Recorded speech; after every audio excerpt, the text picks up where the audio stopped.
Bienvenidos a otra clase de teoría de la materia de OFC y Física 2. El tema que desarrollaremos en esta oportunidad corresponde a la semana número 6. Veamos la agenda a desarrollar. La unidad es la unidad número 3 para el caso de Física 2, que se llama Estática de Fluidos. Esto será la unidad 2 para el caso de OFC. Dentro de la agenda tenemos los siguientes puntos. El concepto de fluidos, vamos a definir lo que es un fluido. Vamos a recordar un poco de los estados de la materia. Vamos a hacer diferencia entre las características macroscópicas y microscópicas de la materia.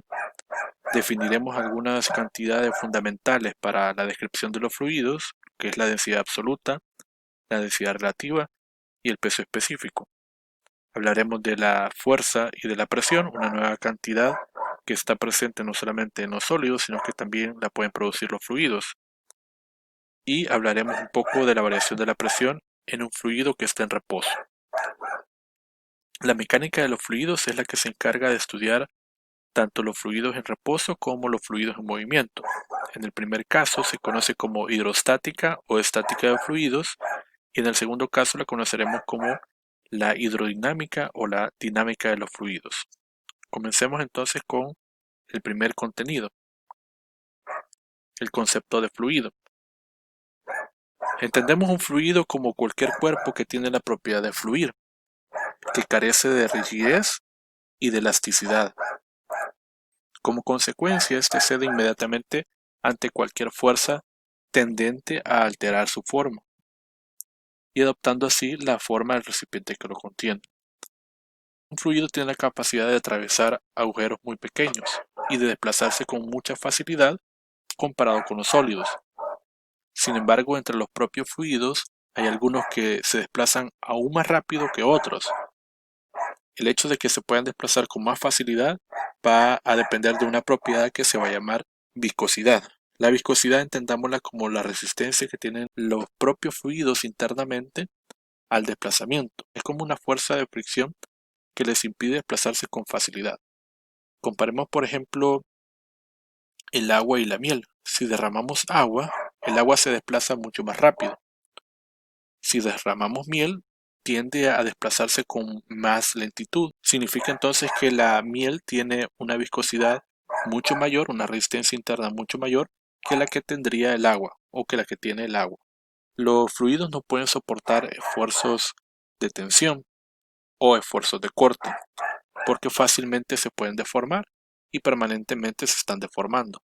No así un sólido. Un sólido nosotros lo podemos cortar, lo podemos tensionar y este va a reaccionar de una forma. Se puede deformar y puede regresar a su forma original. Los fluidos los componen dos grandes grupos, los líquidos y los gases. Los líquidos y los gases poseen fuerzas de cohesión interna, así como las que poseen los sólidos. A diferencia de los sólidos, pues esa fuerza de cohesión debe ser mucho más grande que las que pueden producir los líquidos y los gases. Tenemos entonces los dos casos típicos. Podría ser el agua, ¿verdad? Como un fluido líquido. Podríamos tener humo como el caso de un fluido gaseoso.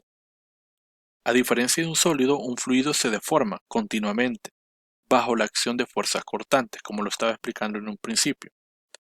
Imaginemos entonces que tenemos una placa horizontal y esta placa es fija.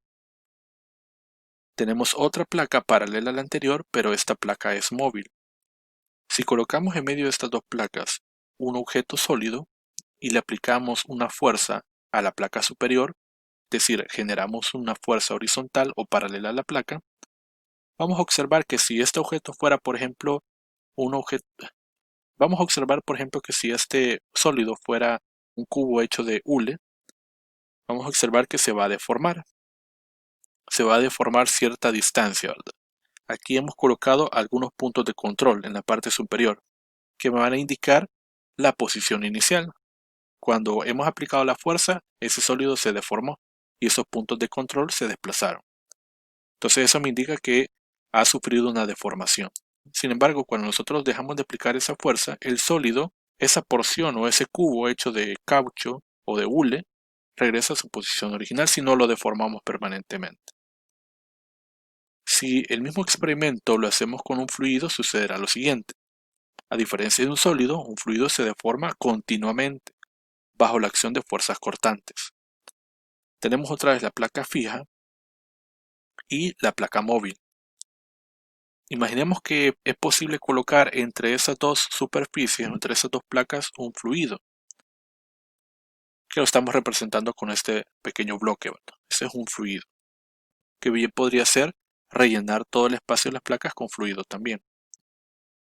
Si aplicamos una fuerza e identificamos los puntos de control, al trasladar o al mover la placa móvil que está por encima del fluido, vamos a observar una deformación que, aunque nosotros le quitemos la fuerza, dejemos de aplicarla, el fluido continuamente se va a seguir deformando. Entonces no soporta un esfuerzo cortante porque éste continuamente se deforma. No es que se deforme continuamente hasta el infinito, sino que se va a deformar hasta que su viscosidad con el tiempo lo pueda detener esa deformación. El fluido no va a regresar a su forma original, va a quedar completamente en otra configuración. Entonces podemos decir que los fluidos fluyen porque la fuerza que las mantienen juntas a sus partículas es lo suficientemente fuerte para conservarlas juntas, pero no para mantener cierta rigidez o mantener una memoria de forma. El propio fluido no puede regresar a su forma original, como lo acabamos de ver.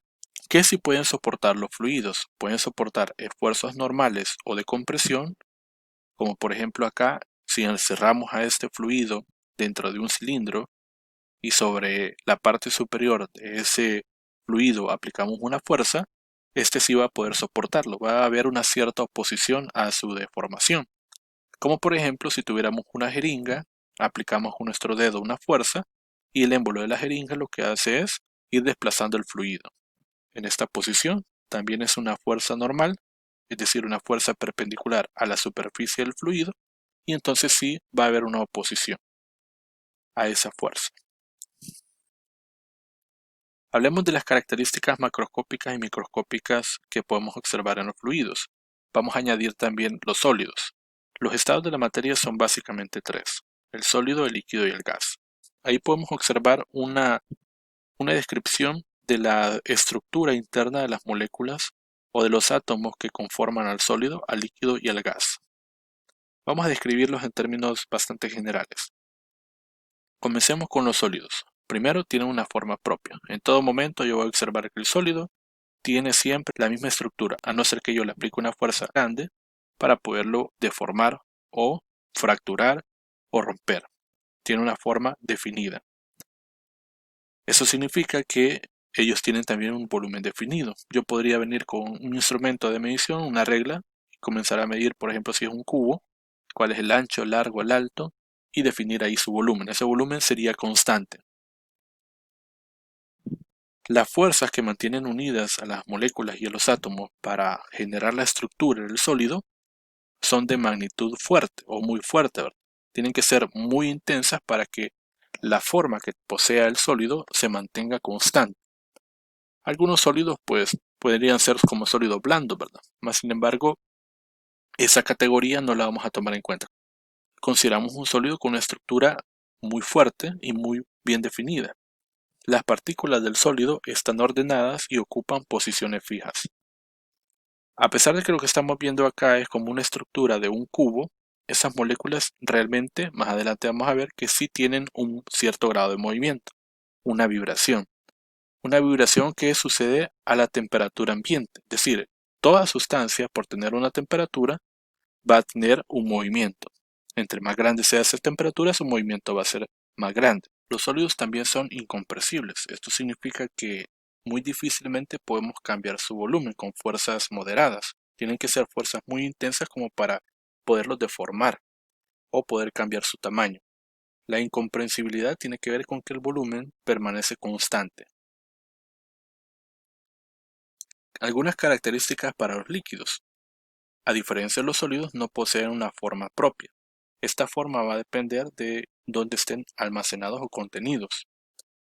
El volumen va a estar definido, pero va a estar definido por el depósito en el que se contengan.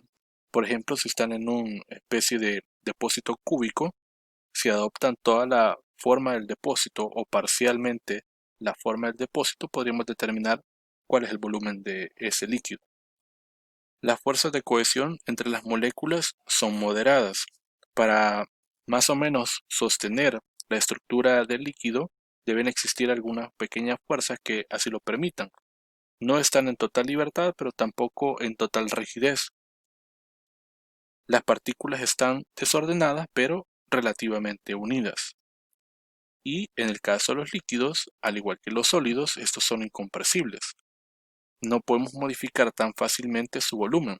Si no, veamos el caso de, si no, por ejemplo, si tenemos el caso de la jeringa, la llenamos con un líquido y tapamos el otro extremo de la jeringa, muy difícilmente podemos hacer que el volumen de ese líquido dentro de la jeringa pueda modificarse.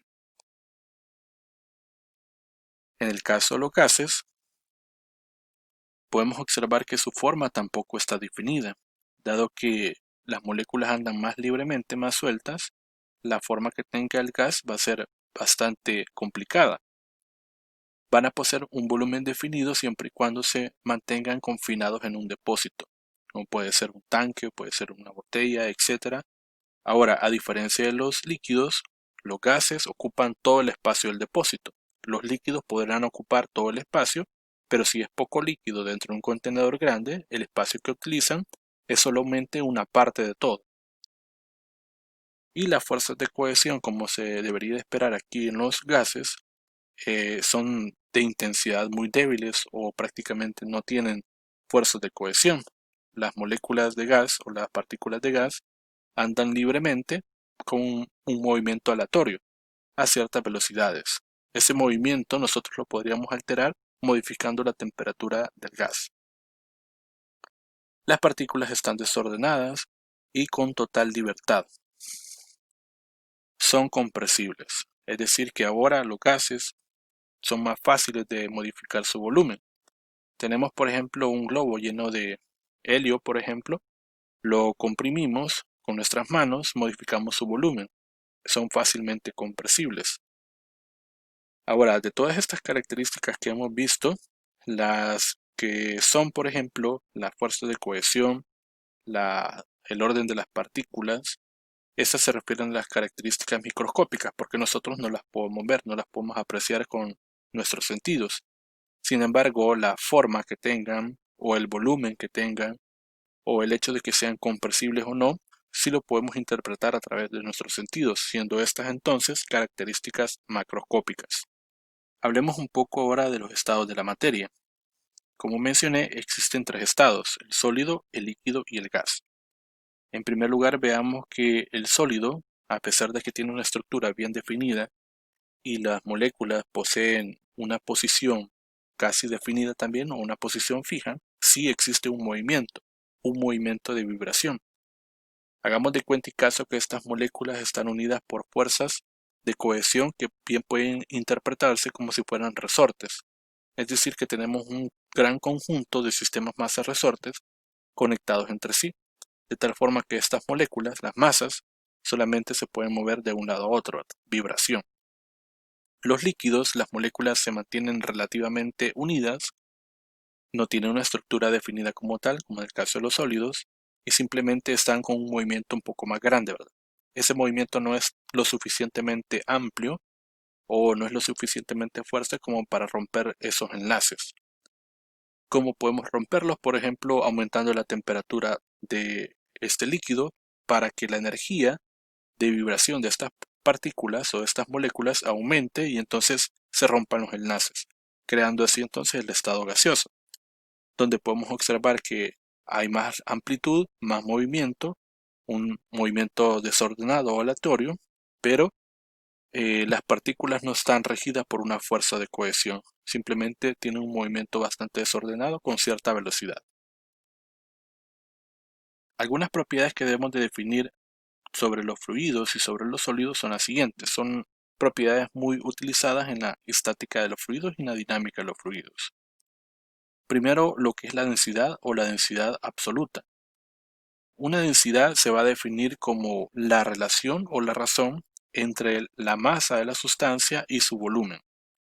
Si la sustancia es homogénea, resulta que esa densidad o esa proporción de la masa sobre el volumen siempre es una constante. Es decir, que si es homogénea, en cualquier punto donde yo esté calculando la masa entre el volumen, me va a dar el mismo resultado. Por otra parte, si la sustancia no es homogénea, hablamos entonces de un infinitesimal de masa dividido entre un infinitesimal de volumen. Significa entonces que en cualquier lugar donde nosotros estemos midiendo la densidad o calculando la densidad, esta no va a ser la misma, va a depender de algunos parámetros de esa sustancia. No es lo mismo que la mida en un punto que la mida en otro punto, probablemente nos dé resultados diferentes. Entonces trata la densidad de esta forma, ¿verdad? Como un diferencial de masa sobre un diferencial de volumen. Acá podemos observar algunos valores de densidades para diferentes sustancias, desde sustancias sólidas hasta sustancias líquidas y sustancias gaseosas. Por ejemplo, podemos observar que el hielo tiene una densidad de 0.913 kilogramos sobre metros cúbicos. Ojo, las unidades para la densidad son kilogramos metros cúbicos según el sistema internacional, pero también se suele trabajar con centímetros cúbicos y gramos centímetros cúbicos. Si yo quiero transformar una cantidad que está en gramos centímetros cúbicos, lo multiplico por 1000. Caso contrario, si yo quiero transformar de kilogramos metros cúbicos a gramos centímetros cúbicos, divido entre 1000. Podemos observar entonces que dentro de estas sustancias sólidas, el cobre, o más bien dicho, el platino, tiene la densidad más grande. O sea que hay una mayor concentración de masa por una misma cantidad de volumen, que si la comparamos con la sustancia que va a ser para nosotros de referencia, el agua, que tiene una densidad de 1000 kilogramos sobre metros cúbicos, que entenderemos por densidad relativa. La densidad relativa no es nada más que una comparación que hacemos entre dos sustancias. Una sustancia cualquiera entre una sustancia que tomamos de referencia. Y esa sustancia de referencia va a ser en todo momento el agua. Así, por ejemplo, yo podría determinar cuál es la densidad relativa, por ejemplo, del mercurio, que es dividir la densidad del mercurio, que son 13.600 kilogramos metros cúbicos, entre la densidad del agua, que es 1000. Eso me daría 13.6. Esa cantidad, que es la que vemos acá, esa no tiene unidades. Simplemente es una relación para distinguir qué tan grande es esta sustancia en densidad comparada con el agua, o qué tan pequeña es, como lo podríamos observar con el queroseno, que tiene un valor de 0.79, es decir, que es menor que la densidad del agua. Entonces la densidad relativa no tiene unidades, es adimensional. El peso específico. El peso específico es otra razón, es otra división o es otra fracción entre lo que es el peso de un material o una sustancia entre su propio volumen. Por lo tanto, las unidades para el peso específico van a ser newton sobre metros cúbicos. Repito, las unidades para el peso específico serán newton sobre metros cúbicos. Ahora bien, sabemos que el peso es la masa por la gravedad y la masa entre el volumen acabamos de observar que es la densidad. Por lo tanto, la densidad por la gravedad también es otra forma de determinar el peso específico de una sustancia. Si comparamos el peso específico con la densidad, a diferencia de la densidad, el peso específico lo afecta la gravedad, porque depende del peso, pero la densidad no, ¿verdad? Si tenemos una sustancia aquí en nuestro planeta y lo trasladamos a otro planeta con gravedad diferente, esa sustancia tendrá la misma densidad, pero tendrá un peso específico diferente.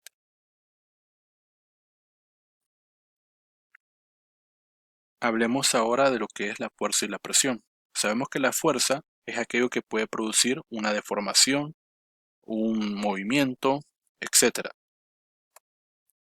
¿Qué será entonces ahora la presión? Vamos a imaginar una superficie horizontal que tiene una determinada área. Definimos una línea vertical que es como si dijéramos la perpendicular a esa superficie horizontal. Sobre esa superficie vamos a aplicar una fuerza con cierta inclinación. No interesa tanto cuánto es esa inclinación, simplemente está inclinada. Vamos a indicar la línea de acción de la fuerza y vamos a trasladar la fuerza sobre esa línea de acción. El ángulo aparece también entre la vertical y la fuerza. Y vamos a descomponer esta fuerza en componentes vertical y horizontal. Esa componente vertical es perpendicular a la superficie y la componente horizontal es tangencial a la superficie, o también es una componente paralela a la superficie. La definición de la presión exige que la fuerza que se aplica sobre una superficie produce un efecto solamente si es una fuerza perpendicular a la superficie. Todas las fuerzas que sean paralelas o tangenciales a la superficie no consideramos el efecto de la presión, de tal forma que la presión está definida como la fuerza perpendicular por unidad de área. Si tenemos una superficie grande, lo que hace es que la fuerza se distribuye sobre esa superficie. La presión que se ejerce entonces es una magnitud que en todo momento será escalar, porque lo que interesa de la fuerza es la magnitud con la que se está aplicando, siempre y cuando sea una fuerza perpendicular. ¿Qué unidades tenemos para la presión? La presión tiene unidades de newton sobre metros cuadrados. A esta cantidad le vamos a llamar el pascal. Podemos producir una presión de diferentes formas. Por ejemplo, en esa misma superficie voy a colocar un objeto de esta forma que tiene cierto peso. Vean que la parte en la que está recostado este objeto tiene un área grande, un área mayor. Eso significa que si yo divido la fuerza entre esa área, el efecto de la presión va a ser más leve o menor. Si por el contrario yo le doy vuelta a este objeto y lo coloco vertical o perpendicular a la superficie, ahora el área de contacto es un poco menor. Y como el área es menor, para la misma fuerza, porque el objeto es el mismo, tendremos un efecto de presión mayor.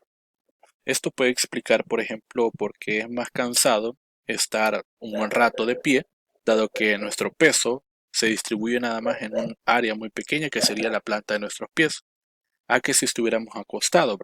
El peso se distribuiría a lo largo de todo nuestro cuerpo o toda el área de contacto que está sobre la cama.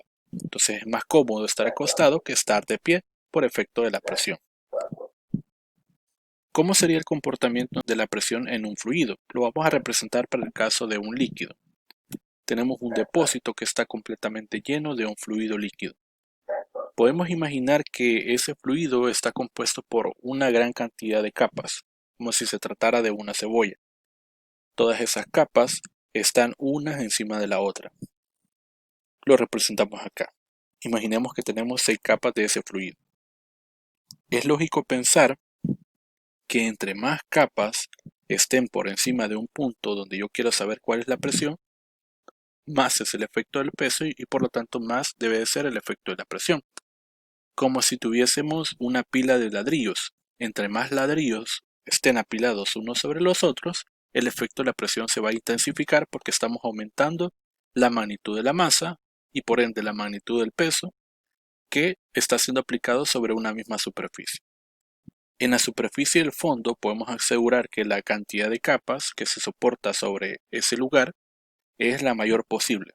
Si nos movemos nada más horizontalmente en el fondo, el efecto de la fuerza deberá ser el mismo. Por eso hemos representado estos vectores en color rojo como la fuerza del peso de todas las capas de fluido de la misma magnitud.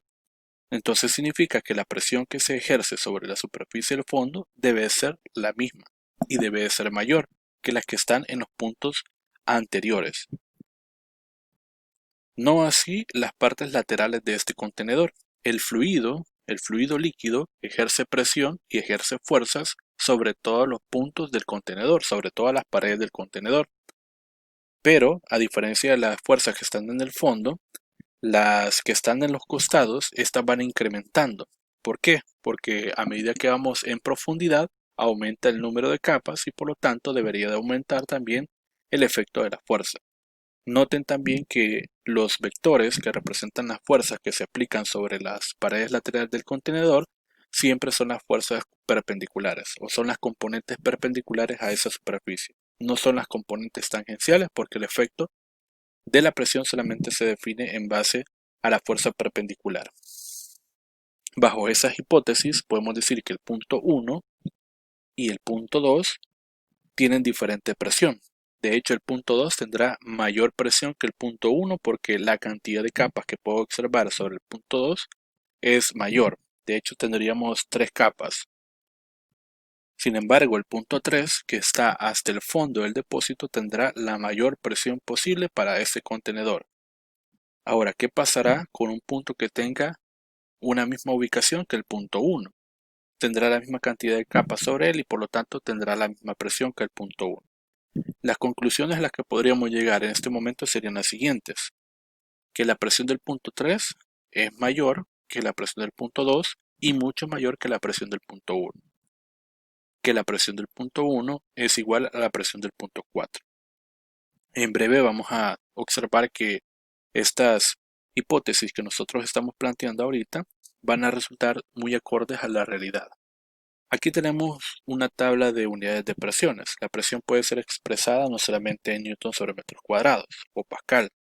Tenemos también las unidades de atmósferas, milímetros de mercurio, torr, los newtons sobre metros cuadrados, los pascales y el bar. Esta es una tabla de factor de conversión que nos puede servir para transformar de una unidad a otra. Veamos entonces cómo cambia la presión. Dado que ya planteamos una hipótesis, vamos a establecer una ecuación matemática que nos sirva para determinar cómo es la presión dentro de un fluido que esté en reposo, hidrostática. Imaginemos entonces un depósito donde tenemos un fluido. Este fluido también tiene una densidad. Como es un fluido que vamos a suponer que es homogéneo, esa densidad es constante en cualquier lugar del fluido. Voy a establecer un sistema de referencias X y Y. La Y va a apuntar hacia abajo a partir de la superficie del fluido y va a contar como una profundidad. Voy a imaginarme que una porción de este fluido se encuentra a partir del origen cierta profundidad Y. El espesor que tenga esta porción de fluido, me voy a imaginar también que es una porción extremadamente pequeña, tan pequeña que la voy a considerar como un diferencial de Y. Lo que realmente estaríamos viendo, si lo trasladamos a 3 dimensiones, sería algo como esto, una especie de cubo formado por el mismo fluido. Sobre la parte superior de este cubo que estamos imaginando tenemos una fuerza. Esa fuerza se debe a la porción de líquido que está por encima de la cara superior y que se puede calcular como el producto de una presión por el área. El área sería la parte superior de este cubo imaginario. En la parte de abajo tendríamos también una fuerza que apunta de abajo hacia arriba, que es debida a la porción de fluido que está por debajo de este cubo imaginario, que también se calcularía como el producto de la presión 2 por el área, dado que la definición de la presión dijimos que era la fuerza entre el área. Finalmente, como se trata de un sistema en equilibrio de reposo, no puede haber movimiento, estas dos fuerzas deben de equilibrarse entre sí y se van a equilibrar también con una tercera fuerza, que sería la fuerza del peso. Es decir, que para que este bloque que estamos imaginando es del mismo material del que está hecho el fluido, para que este se mantenga en equilibrio en reposo, debe de haber una sumatoria de fuerzas que sea igual a cero. Precisamente serían estas tres fuerzas. Las podemos trasladar aquí al esquema y veríamos esto. Ese sería el diagrama de cuerpo libre para la porción que estamos imaginando. Ahora voy a tomar nada más la porción que estamos tomando como referencia del fluido y vamos a aplicar la sumatoria de fuerzas. La sumatoria de fuerzas, todas las fuerzas están apuntando en el mismo eje de coordenada que sería el Y. Entonces voy a aplicar la sumatoria de fuerzas sobre el eje Y y eso me daría igual a 0. Y por sumatoria de fuerzas puedo decir que la que va hacia abajo sería la presión 1 por el área. Esta sería positiva por la dirección que hemos utilizado para el eje de coordenadas.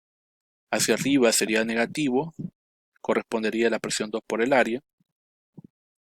Y hacia abajo tenemos otra positiva que sería la del peso. Entonces el peso y la presión 1 por el área van hacia abajo, son positivas.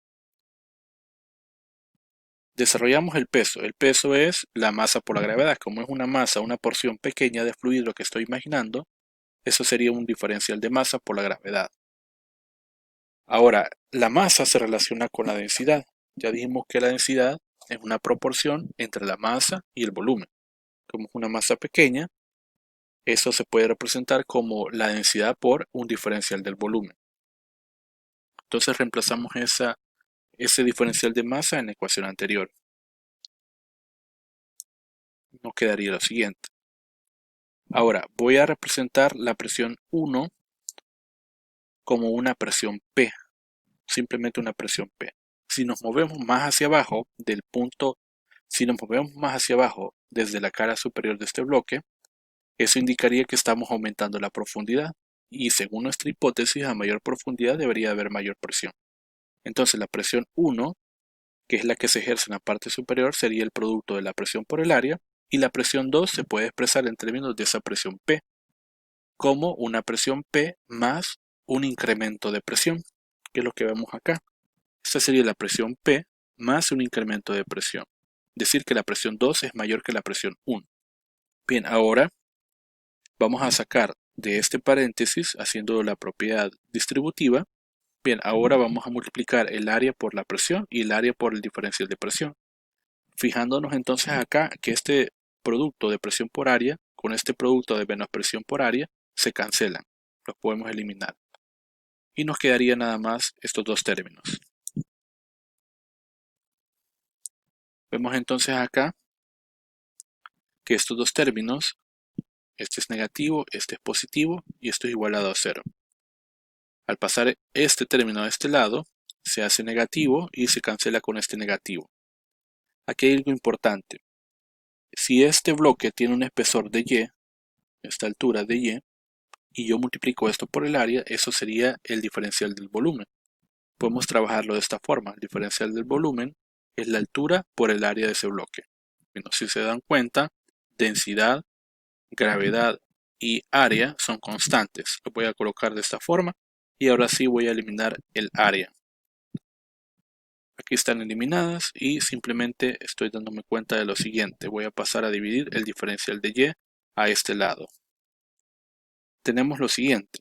El diferencial de presión sobre el diferencial de Y es igual a densidad por gravedad.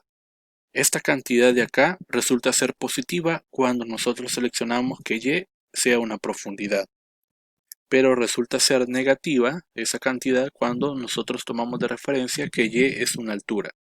Entonces, si Y representa para nosotros profundidad, a este resultado le damos el valor positivo. Pero si Y representa para nosotros una altura, este resultado tiene un valor negativo. Lo que acabamos de observar representa lo que se llama el gradiente de presión, que se expresa de dos formas, con un valor positivo o un valor negativo. Si el valor es positivo, decimos que la presión aumenta con la profundidad, porque nuestra referencia de Y apunta hacia abajo. Entonces la profundidad es hacia abajo. Sin embargo, si ahora nuestro sistema de referencia Y es vertical y hacia arriba, decimos que la presión disminuye con la altura. Tanto esta forma como esta forma son válidas siempre y cuando nosotros no olvidemos cómo tomamos nuestro sistema de referencia, si como profundidad o como altura.